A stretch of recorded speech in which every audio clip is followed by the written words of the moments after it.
This module, Module 2, is all about dealing with difficult situations and unhappy clients.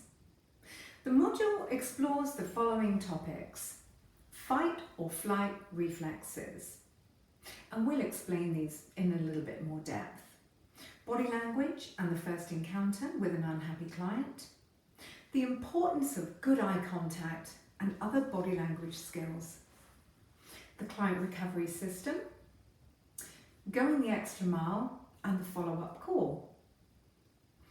We are in the customer service industry and have a duty of care for our clients.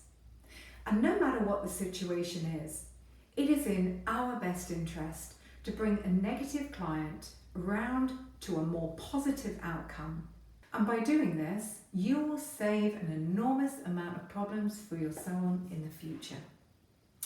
A happy client is a loyal one. Master the skills and advice that we teach you, and you will immediately experience greater satisfaction that you have not only dealt with the said situation in the very best possible way, but you and the client are entirely happy with the outcome. In this module, we talk about the area of complaints and difficult situations. It's likely that you may experience some of these situations, and you will undoubtedly throughout your career come across these situations in the salon. We aim to prepare you with the skills and the knowledge in order that you can deal with these said situations in a professional and capable way. And then you will have the confidence to know that by using the skills that we teach you, you will gain an insight into a proven way to manage and reduce the stress that can arise if the situation is not dealt with correctly. Now, research shows that 70% of the customer's journey is dictated by the way that the customer is being treated. We talk also about taking the complaint on a personal level. We talk about fight or flight reflexes. So initially, when you're dealing with an angry or upset client, we have an inbuilt natural instinct to take it personally. It's human nature. This is usually because the complaint is directed at you by the client, even if this is not your fault. What we have to do is we have to take a moment to make sure we don't react to the situation. We'll also be experiencing what we call fight or flight reflexes.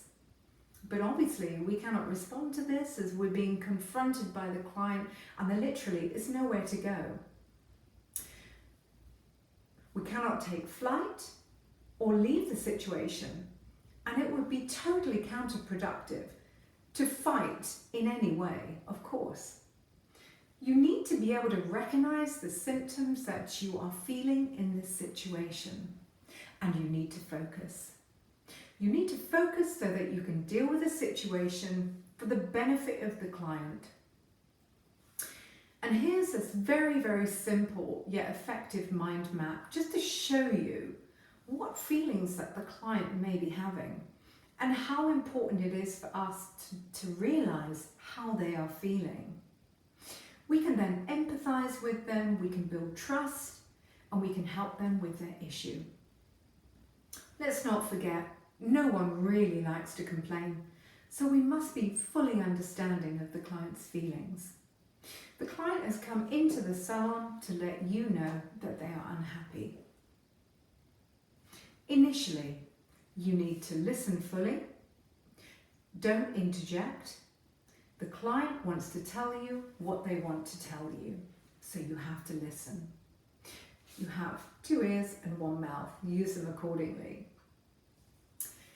This will also allow you to assess the situation if you are listening fully. So, think about this situation as an inflated balloon. It's fully blown up. It's rigid and taut, just like the client may be. There's no give at all. You can't prod it, you can't poke it, and if you did, the balloon would return back to its rigid and taut state or explode. We're actually trying to show you that this would not be the way to deal with your angry or upset client. So instead, we have to take a moment, as we said, and focus. We have to listen. We have to allow the client to fully deflate.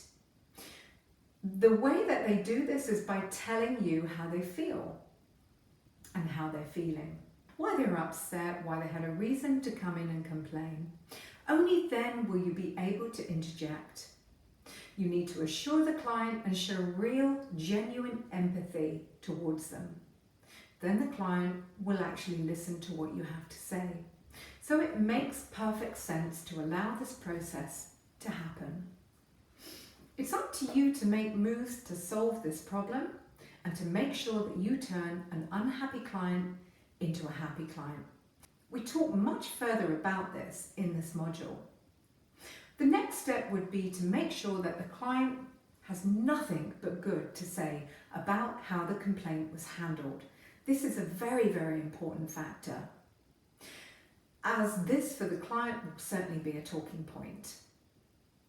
So we look at some of the emotions that we are driving towards achieving for the client. The phone call. By making a phone call to your unhappy client the next day, it will help finalize the process of looking after your client right to the end. You need to make sure when you call that you know you are doing so to ensure that they are happy with the outcome. There are several questions that you could put to the client, and you could mention something like this. I'm really sorry that you had a reason to complain, and thank you again so much for bringing it to my attention. I'm just calling you to make sure that you're happy with the outcome. Then you wait for the client to speak. If they're happy, then let them know how valued they are to you and the salon. Ensure that the situation will not happen again, and this will reaffirm to your client that perhaps it was a one-off and they will not ever be in that situation again. Never assume your client is completely happy until they tell you that they are. If they're borderline, maybe you could make a gesture of goodwill, but check with your manager or owner first. We need to experience empathy and positive body language skills. We need to show these to our clients to ensure if they feel the need to complain, it will ensure that you are aware of certain responsibilities. We have responsibilities to our salon's reputation and of course our clients. So we're just looking at a brief summary. The client has come into your salon to complain about their hair. You have empathized with the client and you've used the skills that you have been taught by Midas. The client responded the only way that they could, which was positively. You have used positive body language, soft and confident tones. You've made excellent eye contact with your client to build trust. You've guided your client through a successful rebook, and you have turned an unhappy client into not only a happy client, but one that will rebook and stay in your salon. And they've done this because of how you dealt with the complaint. It's likely that the client may tell others about the problem, but be assured that actually you dealt with the problem and the complaint quickly and efficiently.